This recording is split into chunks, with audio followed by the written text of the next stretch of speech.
La façade en calcaire de la pyramide doit être immaculée.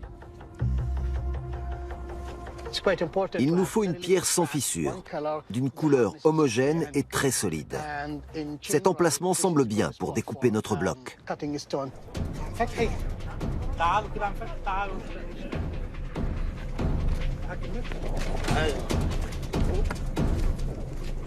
Le calcaire de Toura est encore exploité aujourd'hui grâce à des techniques modernes. Mais l'équipe d'Adel Kelani s'en tient aux méthodes anciennes. Le bloc mesurera 1,5 mètre de long, près d'1 mètre de large et 1 mètre de haut. Il pèsera environ 2,5 tonnes.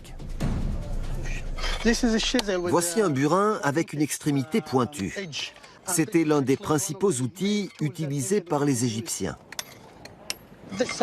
Le bruit des coups de marteau et du burin qui s'enfonce dans la pierre était comme une petite musique pour les ouvriers. Ça a rythmé leur travail. Merer devait être très habitué à ce bruit et à ces scènes d'activité dans une carrière.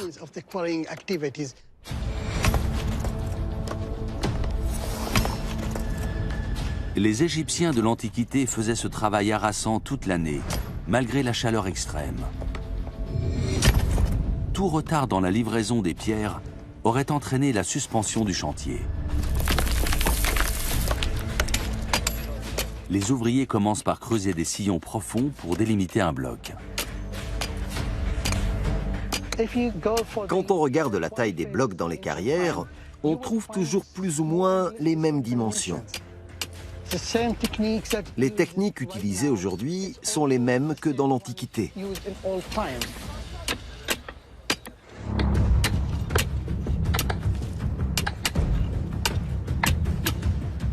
Plus les tranchées sont profondes et plus le fond est difficile à atteindre.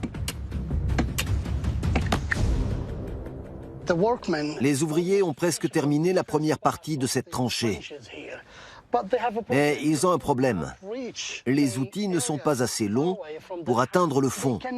Ils ne peuvent pas aller plus loin et terminer la tranchée.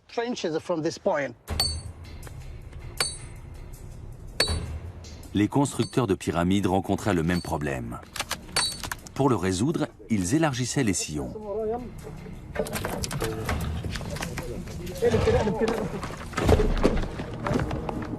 Cet espace suffit aux ouvriers pour passer la main et leurs outils. Ils peuvent continuer de creuser la tranchée.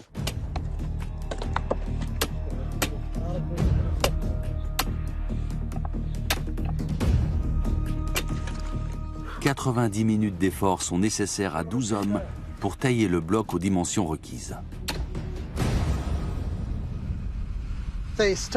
Le bloc est maintenant détaché de chaque côté, sauf en dessous, ce qui est l'étape la plus difficile.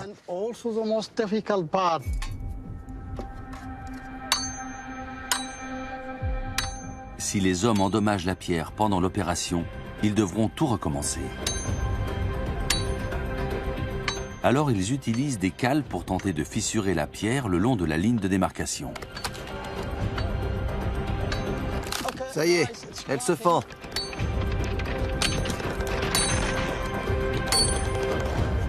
Ils ont réussi. Ils doivent maintenant soulever l'énorme bloc et le faire rouler jusqu'en bas.